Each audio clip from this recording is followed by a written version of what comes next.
ತಾಲೂಕಿನ ಪುರಾಣ ಪ್ರಸಿದ್ಧ ಮುದಗಾನಕುಂಟೆ ಗಂಗಮ್ಮ ದೇವಸ್ಥಾನಕ್ಕೆ ಜಿಲ್ಲೆ ಸೇರಿದಂತೆ ಬೇರೆ ರಾಜ್ಯಗಳಿಂದ ಪ್ರತಿ ಸೋಮವಾರ ಭಕ್ತಾದಿಗಳು ಆಗಮಿಸಿ ತಮ್ಮ ಧಾರ್ಮಿಕ ಕಾರ್ಯಗಳಲ್ಲಿ ಶ್ರದ್ಧಾಭಕ್ತಿಯಿಂದ ತೊಡಗುತ್ತಾರೆ. ಆದರೆ ಇವರಿಗೆ ಇಲ್ಲಿ ಕಳ್ಳರಿಂದ ಸರಿಯಾದ ರಕ್ಷಣೆಯೇ ಇಲ್ಲ ಎಂದು ಭಕ್ತಾದಿಗಳ ಮಾತಾಗಿದೆ. ಈ ದೇವಸ್ಥಾನಕ್ಕೆ ಪ್ರತಿ ಸೋಮವಾರ 5,000ಕ್ಕೂ ಹೆಚ್ಚು ಭಕ್ತಾದಿಗಳು ಹರಕೆ ತೀರಿಸಲು ಬರುತ್ತಾರೆ. ಮುಂಜಾನೆ 4 ಗಂಟೆಯಿಂದಲೇ ಪೂಜಾ ಕಾರ್ಯಕ್ರಮಗಳಲ್ಲಿ ಮಹಿಳೆಯರು ತೊಡಗಿಸಿಕೊಳ್ತಾರೆ. ಇಲ್ಲಿ ತಾವು ತಂದ ಬ್ಯಾಗ್, ಮೊಬೈಲ್ಗಳನ್ನು ಭದ್ರಪಡಿಸಲು ಸ್ಥಳಾವಕಾಶ ಇಲ್ಲ. ತಮ್ಮ ಬೆಲೆ ಬಾಳುವ ವಸ್ತುಗಳನ್ನು ಪೂಜಾ ಸಮಯದಲ್ಲಿ ಪಕ್ಕದಲ್ಲೇ ಇಟ್ಟುಕೊಂಡು ಪೂಜೆ ಮತ್ತು ಕಲ್ಯಾಣಿಯಲ್ಲಿ ಸ್ನಾನ ಮಾಡಬೇಕಾದ ಪರಿಸ್ಥಿತಿ ಇದೆ. ಭಕ್ತರ ಸೋಗಿನಲ್ಲಿ ಬರುವ ಕಳ್ಳರು ಭಕ್ತಾದಿಗಳ ಮೊಬೈಲ್, ಬ್ಯಾಗ್ ಸೇರಿದಂತೆ ಸರ ಕಳ್ಳತನ ಮಾಡಿಕೊಂಡು ಹೋಗಿರುವ ಘಟನೆಗಳು ಸಹ ಈ ಹಿಂದೆ ಇಲ್ಲಿ ನಡೆದಿದೆ ಎಂದು ತಿಳಿದು ಬಂದಿದೆ.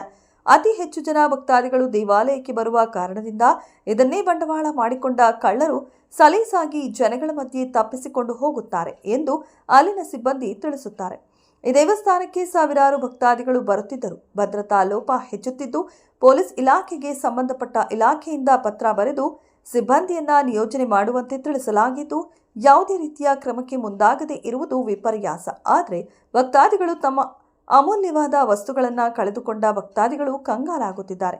ಭದ್ರತಾ ದೃಷ್ಟಿಯಿಂದ ದೇವಾಲಯಕ್ಕೆ ಪೊಲೀಸರನ್ನ ನೇಮಿಸಿದರೆ ಕಳ್ಳತನ ಪ್ರಕರಣಗಳು ಕಡಿಮೆಯಾಗುತ್ತವೆ ಎಂದು ಭಕ್ತಾದಿಗಳು ಹೇಳುತ್ತಿದ್ದಾರೆ.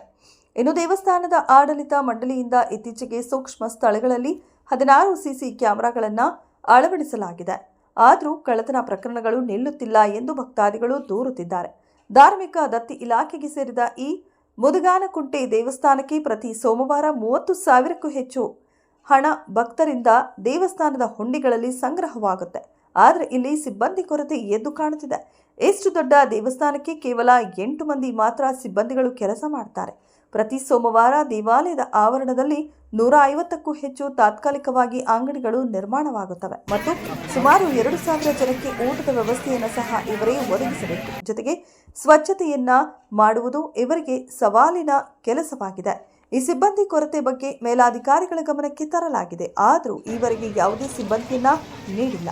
ಇನ್ನಾದರೂ ತಾಲೂಕು ಆಡಳಿತ, ಪೊಲೀಸ್ ಇಲಾಖೆಯವರು ದೇವಸ್ಥಾನಕ್ಕೆ ಬರುವ ಭಕ್ತಾದಿಗಳಿಗೆ ಭದ್ರತೆ ಕಲ್ಪಿಸುತ್ತಾರೆಯೇ ಕಾದು ನೋಡಬೇಕಿದೆ.